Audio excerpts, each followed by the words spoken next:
प्रबुद्ध उपासक उपासिका, हमारे बीच में बहुत सारे संत पुरुष बैठे हैं, सत्पुरुष बैठे हैं। इनके जीवन की साधना है, गृह त्यागी भी हैं। ये जीवन में जो भी करते हैं ये सारे मंगल कार्य ग्रस्त लोगों के सुख के लिए करते हैं। यहाँ पर जो प्रवचन देते हैं वो आपके कल्याण के लिए है। मैं सुन नहीं पाया, लेकिन आपने अवश्य सुना। मैं बहुत साधारण सी कुछ बातें आपसे करूंगा। इस सत्संग का मकसद यही है कि आपका जीवन सुखी हो जाए। आप भी इस कड़कती ठंड में दूर दूर से आए हैं, और निश्चित रूप से जो आदमी ध्यान से सुनता है, मनन करता है, उसका कल्याण होता है। हमारे जीवन में दुख ही दुख है, सुख नहीं है। हम सारी जिंदगी सुख पाने के लिए भागते रहते हैं और जीवन भर दुखी रहते हैं। कभी सोच करके देखा है, जो हम पाना चाहते हैं वो तो मिलता नहीं है, और जो मिलता है उसे हम चाहते नहीं है। बस इतनी सी बात समझ में आ जाए, जो हम चाहते हैं वो मिलता नहीं है, और जो मिलता है उसे हम चाहते नहीं है, तो कल्याण हो जाएगा।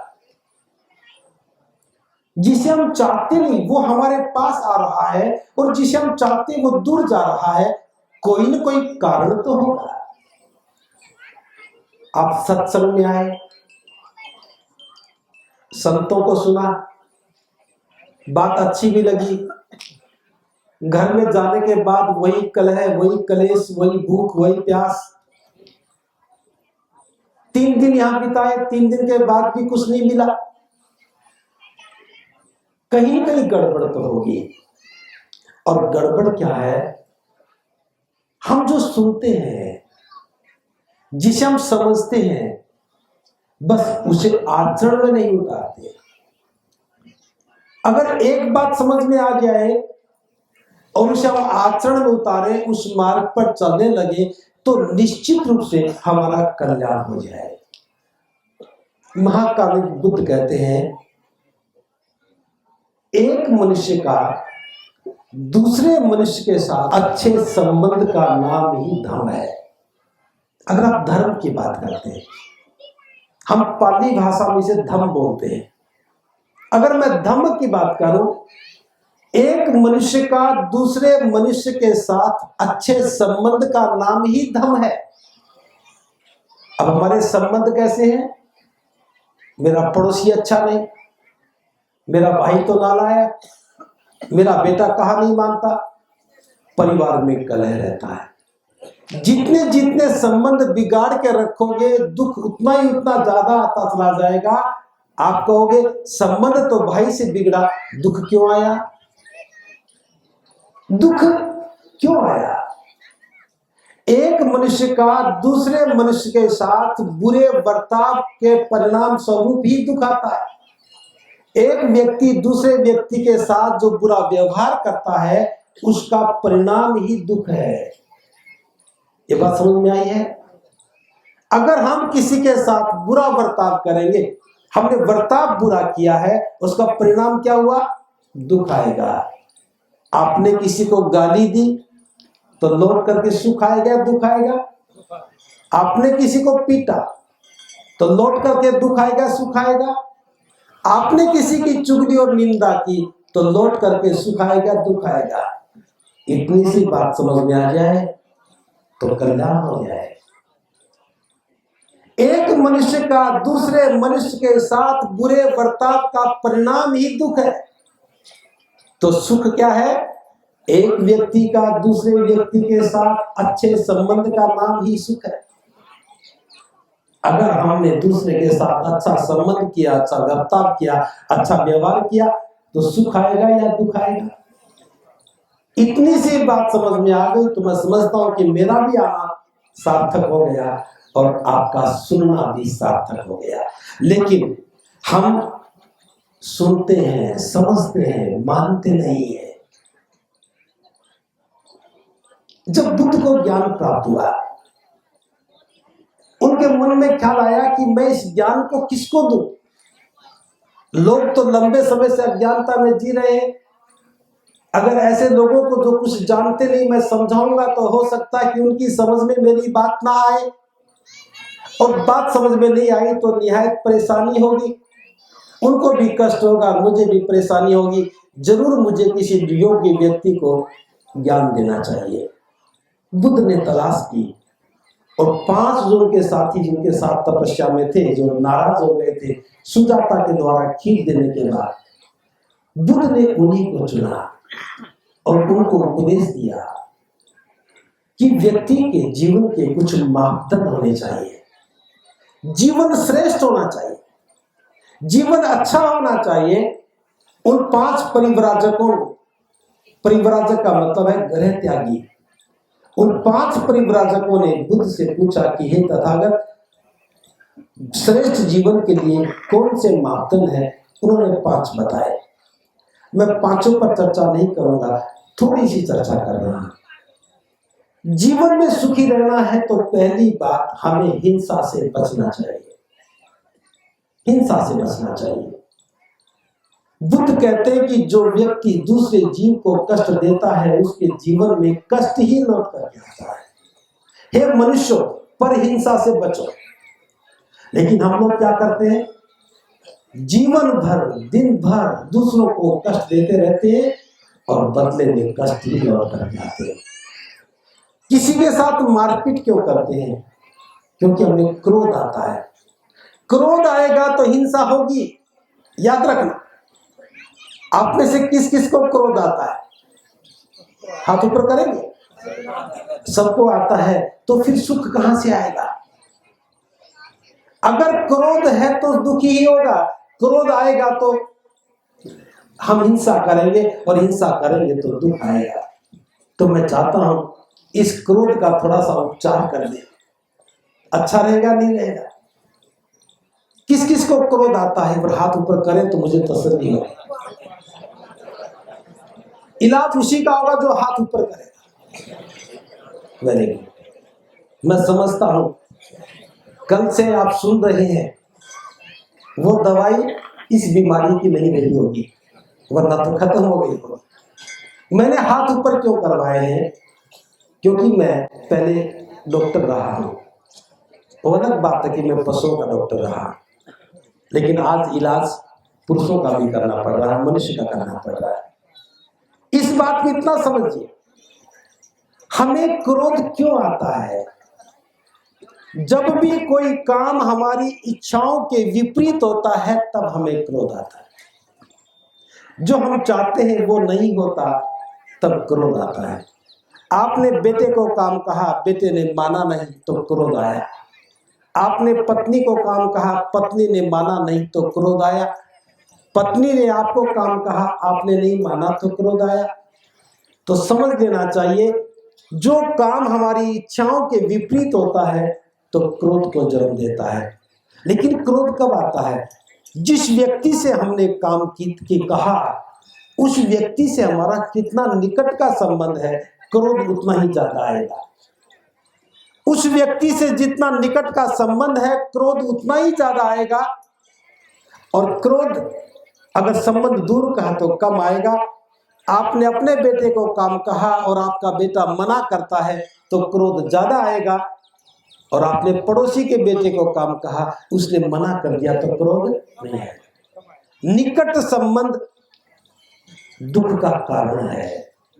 इसलिए इससे बचना है तो अपेक्षाओं को विराम दो। बेटा कहा ना माने तो खुद मानो। इस बात को समझ जाओ कि मेरा बेटा मेरा कहा नहीं मानता, उसको काम कम दो, दुख नहीं होगा। भाई भाई की बात नहीं मानता तो इस बात को समझ जाओ, मेरा भाई मेरी बात नहीं मानता, उसे उम्मीद मत करो, क्रोध कम हो जाएगा। अपनी उम्मीदों को विराम दो। जितना कम उम्मीद करेंगे क्रोध उतना ही कम आएगा, और क्रोध कम आएगा जीवन सुखी हो जाएगा। ये मुश्किल नहीं है, बड़ा आसान है। बस इतना ही सोचना है, मेरा भाई मेरी बात नहीं मानता, मेरी पत्नी मेरी बात नहीं मानती, मेरा पति मेरी सुनता नहीं है। थोड़ा सा समझ जाओ और ऐसा करोगे तो निश्चित रूप से आपको क्रोध नहीं आएगा। दूसरा, क्रोध कभी भी बिना बुलाए नहीं आता है। याद रखना, क्रोध जब भी आएगा आप बुलाओगे तभी आएगा, बिना बुलाए नहीं आता है। आप यहाँ सभी लोग बैठे हैं, क्या किसी को क्रोध आ रहा है? नहीं आ रहा है। अब क्यों नहीं आ रहा? क्योंकि अब आप उसे बुला नहीं रहे हैं। हम कब बुलाते हैं क्रोध को? जब हम असहाय हो जाते हैं, किसी को जवाब देना हो और हमें लगता कि मेरे अंदर ताकत नहीं है मैं उसको पीट सकूं, मेरे अंदर ताकत नहीं मैं उसे मार सकूं, मुझ में ताकत नहीं मैं गाली दे सकूं, तब हम क्रोध को याद करते हैं और क्रोध हमारा अच्छा मित्र है, जो ही बुलाते हैं तुरंत आ जाता है। याद रखना, क्रोध बिना बुलाए नहीं आता है। दूसरी बात, अगर क्रोध से बचना है तो क्रोध को समझ लेना। क्रोध का स्वभाव चोर जैसा है। जैसे चोर अंधेरे में आता है और जिस घर में चोरी करना चाहता है, अगर उस घर का मालिक जाग रहा हो तो क्या चोर चोरी करता है? नहीं करता। चोर घर में आ भी जाए और घर का मालिक जो सो रहा वो करवट बदल ले तो चोर समझता है ये जाग रहा है और भाग जाता है। ठीक स्वभाव ऐसा ही क्रोध का है। क्रोध भी जब आता है तो देख लेता है कि जिसने मुझे बुलाया है वो होश में है या बेहोशी में है। अगर होश में हो तो क्रोध नहीं आएगा, जो ही होश खोओगे क्रोध आ जाएगा। अभी सभी लोग आप होश में बैठे हैं, होश में बैठे हैं तो क्रोध नहीं आएगा। एक भी आदमी होश खो देगा तो उसे ही क्रोध आएगा। इसलिए क्रोध जब आता है तो देखता कि आदमी होश में है या बेहोशी में है। बेहोशी में तो क्रोध आएगा और हमारे मस्तिष्क पर अपना नियंत्रण कर लेता है। जो ही मस्तिष्क पर नियंत्रण कर लेता है फिर वो आदेश देता है मारो पीटो, और हम पीटने लगते हैं। जितनी देर पीटना है पिटाई की और फिर क्रोध तुरंत चला जाता है। फिर हमें होश आता है और हम कहते हैं अरे क्या हो गया, अरे क्या हो गया, मैंने किसको मारा? अपने ही बेटे को मारा, अपने ही भाई को पीटा, अपने पड़ोसी के साथ मारपीट की, पत्नी पर हाथ उठाया, पता लग गया जब मैं पीट रहा था तब होश था ही नहीं। एक बात समझिए, सारी महिलाएं यहाँ बैठी हैं, हर माँ अपने बेटे या बेटी से बहुत प्रेम करती है ना? सबसे ज्यादा प्रेम अपने बेटा या बेटी से करती है, लेकिन सबसे ज्यादा अपनी संतान को कौन पीटता है? माँ ही पीटती है। जब आप अपनी संतान से प्रेम करते हैं तब आप माँ कहलाती है, और जब पीट रही होती है तो दुश्मन बन जाती है। एक पल में तो माँ थी, एक पल में दुश्मन हो गई। जब पीट रही हैं याद रखना, जब आप माँ नहीं है, और जब माँ होती है तब पीट नहीं सकती हैं। सिर्फ होश का मामला है। इतनी बात समझ में आ जाए तो बुद्ध कहते हैं कि इसे बचा जा सकता है, और बचने का तो एक ही माध्यम है कि आप होश में रहो। होश खोओगे तो क्रोध आएगा, क्रोध आएगा तो हिंसा होगी, हिंसा होगी तो दुख होगा, और दुख से बचना है तो होश में रहो। आप कहेंगे कि होश में कैसे रहे, हम तो होश में ही हैं। लगता है कि आप होश में हैं, बेहोश में होते हैं तब भी लगता है कि आप होश में हैं। आपने बहुत सारे लोगों को सुना होगा, कई बार कहेंगे बस मुझ में एक ही कमी है, जब मुझे क्रोध आ जाए तो मैं किसी की सुनता नहीं हूं। अरे भाई, सुनेगा तो जब जब होश में होगा। जानता है कि उसे क्रोध आता तो किसी की सुनता नहीं है। अरे तो मानना चाहिए, क्रोध आता है तो सुनता नहीं तो बात बुरी है, तो क्रोध नहीं आना चाहिए। समझ में नहीं आया तो अलग बात थी, समझ में आने के बाद बड़ा आसान हो गया। मैं चाहता हूं कि आप सीख जाए क्रोध से कैसे बचा जा सकता है। बहुत आसान सा एक रास्ता बताता हूं। आप में से किसी ने घर में दूध गर्म किया है? सभी ने किया है। सबलगढ़ के अच्छे लोग हैं, दूध गर्म करते हैं। महिलाएं तो सभी करती हैं। अब ध्यान से देखिए, दूध गर्म करने से हम क्रोध कैसे शांत कर सकते हैं। जब हम दूध गर्म करते हैं तो हमारे पास 3 चीजें होती हैं, एक दूध, एक बर्तन, एक आग।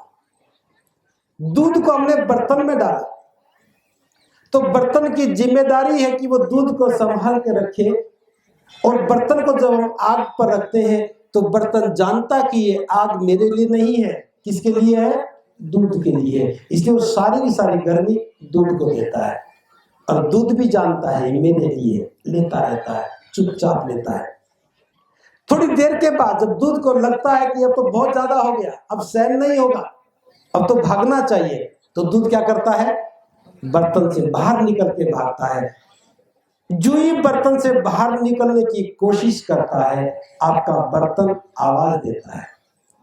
आवाज देता है ना, वो सुसाट की आवाज आएगी, झंझनाट की आवाज आएगी, और गर्म करने वाला व्यक्ति जो दूध को गर्म कर रहा है वो समझ जाता है कि दूध भागने वाला है। तो हम क्या करते हैं? या तो बर्तन को आग से हटाएंगे या आग को बुझाएंगे। चाहे आग को बुझाओ या बर्तन को हटाओ, दूध वापस चला जाता है, कहता आप कोई खतरा नहीं। ये प्रयोग याद रखना। दूध गर्म करते समय ध्यान रखना, आग जलती है तभी दूध बाहर निकलता है, और दूध बाहर निकलता तो बर्तन आवाज देती है। बर्तन आवाज देता है। अगर कोई आदमी दूध गर्म कर रहा हो, दूध बिखर जाए तो क्या होता है? झगड़ा होता है।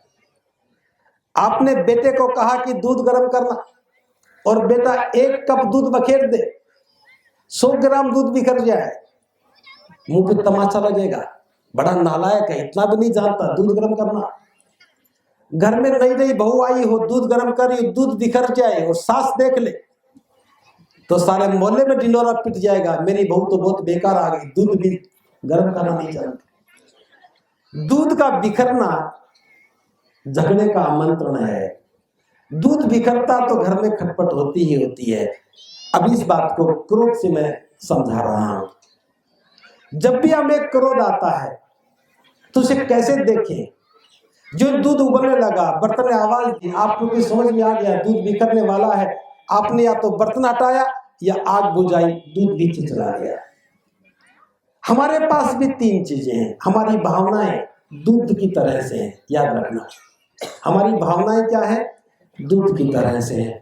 हमारा शरीर बर्तन की तरह से है, और जिस आदमी से हम तकरार कर रहे हैं वो आग की तरह से है। सामने वाले व्यक्ति से हम बात कर रहे हैं, वो आग की तरह से। जब तक वो शालीनता से बात कर रहा है कोई दिक्कत नहीं, फिर वो गर्म होकर बात करता है कोई दिक्कत नहीं, लेकिन एक पल आता है जब हमें लगता है कि मुझे क्रोध आने वाला है। जब लगे कि मुझे क्रोध आने वाला है तो ध्यान रखना, सजग हो जाना। सजगता के लिए शरीर को देखना। जैसे बर्तन ने आवाज दी थी, ऐसे ही शरीर भी आवाज देता है। और वो आवाज कैसी है? शरीर में कंपन सी आएगी।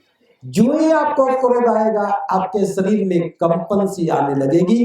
अगर सजग हो तो समझ जाओगे क्रोध आने वाला है। जो ही क्रोध आने वाला होगा, आपकी सांसों का क्रम बदल जाएगा, सांस तेज हो जाएगी, लंबी लंबी सांस लेने लगेंगे, समझ लेना कि क्रोध आने वाला है। और क्रोध आ ही गया, चेहरे पर खिंचाव होगा, चेहरे पर तनाव होगा, आंखें फैलने लगेंगी, समझ जाना क्रोध आने वाला है। भैया बात मत करना प्लीज। हेलो हेलो, बैठ जाओ प्लीज, बैठ जाओ, हो गया। चेहरे पर तनाव आएगा, समझ जाना आंखें फैल रही हैं, क्रोध आने वाला है। अगर सजग है, एक भी लक्षण समझ में आ गया, चाहे शरीर की कंपन का आया हो, चाहे सांसों के क्रम का पता लगा हो, और चाहे आंखें फैलने लगी हो, समझ जाना क्रोध आ रहा है। तो क्या करना चाहिए? दूध उबलने लगा था, बाहर बिखरने लगा था, तो हमने क्या किया था? या तो बर्तन को हटाया या आग को बुझाया। अब आग का रिमोट हमारे हाथ में नहीं है, वो तो कहीं और है। आग को नहीं बुझा सकते, उस आदमी को नहीं कह सकते भाई चुप हो जा। तो हमें क्या करना चाहिए? बर्तन को हटा लेना चाहिए, क्योंकि बर्तन हमारा है, शरीर हमारा है। आंगन में झगड़ा हो रहा तो कमरे के अंदर चले जाओ, कमरे में हो रहा तो बाहर निकल जाओ। उस आग से जितना दूर चले जाओगे क्रोध नहीं आएगा। प्रयोग करके देखना। जब भी दूध गर्म करो प्रयोग करना। व्यवहार में जब बातचीत हो रही हो आपका बुरा लगने लगे तो चुप होकर के दूर हट जाना, सजग हो जाना, जाग जाना। सजगता ही क्रोध का अंत है। जाग जाओगे तो क्रोध नहीं आएगा। जो ही अगर मूर्छित रहे, बेहोश हो गए तो क्रोध आएगा। ये प्रयोग करके देखना, निश्चित रूप से बताता हूं कामयाब हो गए। छोटा सा उदाहरण समझा रहा हूं। घर बार में अक्सर ये घटनाएं घटती रहती है। घर में छोटा सा बच्चा है, एक उदाहरण देके समझा रहा हूं। बहुत छोटा बच्चा है, 2.5 साल उम्र है, 3 साल उम्र है।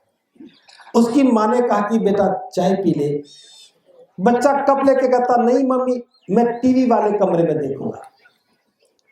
बार बार कह रही, बच्चा नहीं मानता, टीवी देखना चाहता है। बच्चा जाने लगा, कमरे में पहुंचा कि पैर फिसल गया, गिर गया। गिरते ही कप टूट गया और कप टूटने की आवाज आई तो उसकी माँ ने सुना तो क्या करती है, दौड़ के जाएगी, एक हाथ से उसका हाथ पकड़ेगी, दूसरे हाथ से तमाचा मारेगी। कितनी बार कहा था, देख तोड़ दिया ना कप, कप टूट गया। और जो माँ ने तमाचा मारा वो कप जुड़ जाता है। नहीं जुड़ा तो तमाचा क्यों मारा? छोटा बच्चा है, 2.5 साल का बच्चा, 4 साल का बच्चा गलती कर देता है, कप टूट गया। उसकी माँ तो बड़ी समझदार है, तमाचा क्यों मारा? जिस क्षण कप टूटा उसकी माँ को क्रोध आया, क्योंकि बेटे ने उसकी इच्छा अनुसार काम नहीं किया। मना कर रही थी, माना नहीं, क्रोध आ गया। आपने मेरी बात सुन ली। अब कल से आप ये प्रयोग करने लगे। जब भी कोई ऐसी घटना घटे आप देखेंगे नुकसान तो हो गया, कोई बात नहीं। 10 दिन के बाद, 15 दिन के बाद, महीने के बाद जब भी ऐसी घटना दोबारा घटी, माँ ने बच्चे को चाय के लिए कहा, उसने कहा टीवी वाले कमरे में जाऊंगा, नहीं माना, चला गया, गिर गया। गिरते कप के टूटने की आवाज आई। अब वो माँ क्या करेगी? दौड़ती हुई जाएगी, जाते ही बेटे को उठाएगी, पूछेगी बेटा तुझे चोट तो नहीं लगी? नहीं मम्मी मुझे चोट नहीं लगी। चल पीछे हट, मैं इसको साफ करती हूँ, कभी टूटे हुए टुकड़े चुभ ना जाए, चोट ना लग जाए। ये अंतर क्यों आया? पिछली बार कप टूटा तो थप्पड़ लगा था, इस बार कप टूटा तो माँ पूछ रही कि बेटा चोट तो नहीं लगी? ये समझ जाओ, जब क्रोध होता है तो हम पीटते हैं, और जब करुणा होती है, दया होती है, तो हम उसके दुख सुख में भागीदार बनते, सेवा करते हैं। जब क्रोध मस्तिष्क में अपना स्थान लेता है तो वो दुश्मनी निकालता है, और क्रोध ने आना बंद कर दिया, आपने क्रोध को बुलाना बंद कर दिया, तो हमारे मस्तिष्क में खाली जगह नहीं रहती, उसमें करुणा की उत्पत्ति होती है, दया की उत्पत्ति होती है। और ये करुणा की उत्पत्ति जब किसी को भी कष्ट में देखती है तो उसके प्रति सहायता का भाव मन में पैदा होता है, जीवन बदल जाता है। अगर आपने क्रोध पर नियंत्रण कर लिया तो जीवन बदल जाएगा। कब का टूटना था टूट गया, दोबारा जुड़ना नहीं है तो क्यों मारे? नुकसान होना था हो गया तो क्यों मारे? मेरी बात नहीं मानी तो नहीं मानी, मैं क्रोध क्यों करूं? क्रोध करेंगे खुद का नुकसान होता है। बुद्ध कहते हैं तुम्हें इस बात की सजा नहीं मिलेगी कि तुमने क्रोध किया, तुम्हारा क्रोध ही तुम्हें सजा देगा। क्योंकि जब हम किसी को गाली देते हैं तो समझिए गाली क्या है? एक जलता हुआ अंगारा है, हमारी जीभ पर रखा है, जीभ पर रखा है, दूसरे को फेंक रहे हैं तो पहले किसकी जीभ जलेगी? मेरी ही जलेगी। जब हम किसी को पत्थर फेंकते हैं, मारते हैं, तो समझिए कि वो जलता हुआ अंगारा है, हमारी हथेली पर रखा है, तो पहले क्या जलेगा? हमारी हथेली जलेगी। इसलिए बुद्ध ने कहा है कि क्रोध के लिए सजा नहीं मिलेगी, तुम्हारा क्रोध ही तुम्हें सजा देगा। जो ही आपने क्रोध से मुक्ति पा ली, अभ्यास करने लगे मुझे क्रोध नहीं आना चाहिए, तो आपके मन में करुणा होगी। करुणा से पहले दया होती है। दया क्या है? अपने परिवार में किसी भी व्यक्ति को जब दुखी देखते हैं, उसके प्रति सेवा का भाव जो मन में पैदा हुआ वो दया है। परिवार में, सगे संबंधियों में जब भी किसी को दुखी देखा, उसके प्रति सेवा का भाव मन में हुआ, वो दया है। आप किसी अनजान व्यक्ति को दुखी देखते हैं, पीड़ित देखते हैं, उसके प्रति सेवा का भाव पैदा हुआ, ये करुणा है। दया का विस्तार ही करुणा है। लगातार अभ्यास करेंगे, क्रोध से बचेंगे तो आपके मन में दया पैदा होगी, दया का विस्तार होगा तो करुणा पैदा होगी, और जब करुणा पैदा होगी तो आप अनजाने लोगों से भी प्रेम करने लगेंगे। बाढ़ केरल में आई है, सबलगढ़ के लोग सहायता पहुंचा रहे हैं। दुर्घटना आगरा में हुई है, सबलगढ़ के लोग वहां सहायता पहुंचा रहे हैं। एक करुणा है। लेकिन जब करुणा और विस्तार लेती है, और बड़ी हो जाती है, सभी जीव जंतुओं से प्रेम करने लगते हैं, किसी भी जीव जंतु को कष्ट नहीं देते हैं, ये मैत्री है। जिस भी व्यक्ति के मन में, चित्त में मैत्री पैदा हो गई, वो सभी जीव जंतुओं से प्रेम करने लगता है। और जीव जंतु से प्रेम करने वाला कभी दुखी नहीं होता है। आप करुणा कीजिए, आप दया का भाव रखिए, आप मैत्री का भाव रखिए। एक एक घटना, एक एक पल आपको नए अवसर देगा अपने आप को आगे बढ़ाने में। और फिर आप देखेंगे, अरे क्रोध होता क्या है, मैं तो भूल ही गया। क्रोध होता क्या, मैं तो भूल ही गया। बस इतना याद रखेंगे तो कभी भी दुखी नहीं होंगे। तो मैं समझता हूं 5 बातों में पहली बात कि हमें क्रोध नहीं करना चाहिए, हिंसा नहीं करनी चाहिए, सुखी रहेंगे। दूसरी बात, हमें चोरी नहीं करनी चाहिए। चोरी करने वाला व्यक्ति कभी सुखी नहीं होता। चोरी के धन से सुख का साधन लेके आ सकते हैं, लेकिन सुखी नहीं हो सकते, क्योंकि बाजार में सुख नहीं मिलता है। इस दुनिया में कोई दुकान नहीं जहां सुख मिलता हो। सुख कहाँ है? सुख अपने अंदर है, बस उसका द्वार खोलना है। द्वार खुला तो सुख मिलेगा, पड़ोसी के द्वार खोलने से सुख नहीं मिलेगा। खेत खलिहान में जाकर के ढूंढोगे, सुख नहीं मिलेगा। सुख तो अपने अंदर है।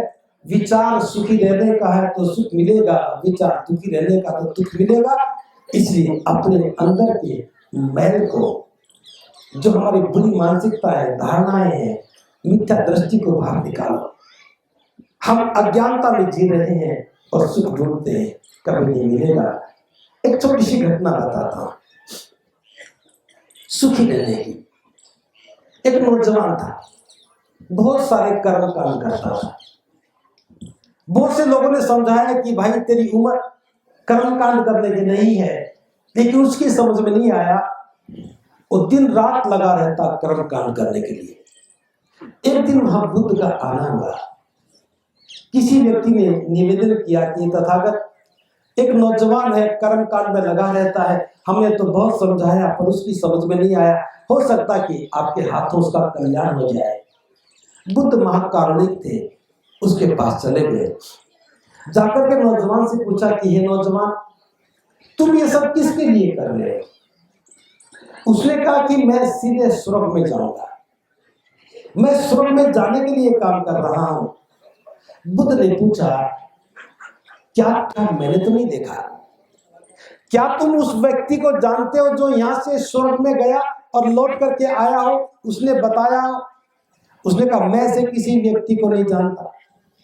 क्या तुम किसी ऐसे व्यक्ति को जानते हो जो यहां से स्वर्ग में गया हो और वहीं से बताया हो? उसने कहा, मैं तो ऐसे किसी व्यक्ति को नहीं जानता। तो बुद्ध कहते हैं, तो ये सब करने से तुम्हें कैसे भरोसा है कि तुम स्वर्ग में चले जाओगे? उसने कहा, सदियों से चला आ रहा है, बहुत सारे लोग कहते रहे ऐसे करने से ही स्वर्ग में जाया जाता है। बुद्ध ने सोचा कि ये व्यक्ति ऐसे नहीं समझेगा, इसे दूसरे रास्ते से समझाता हूं। पास में नदी थी, नदी के किनारे पर वो झोपड़ी बनी थी। बुद्ध ने कहा, हे नौजवान, कोई व्यक्ति नदी के इस किनारे पर खड़ा है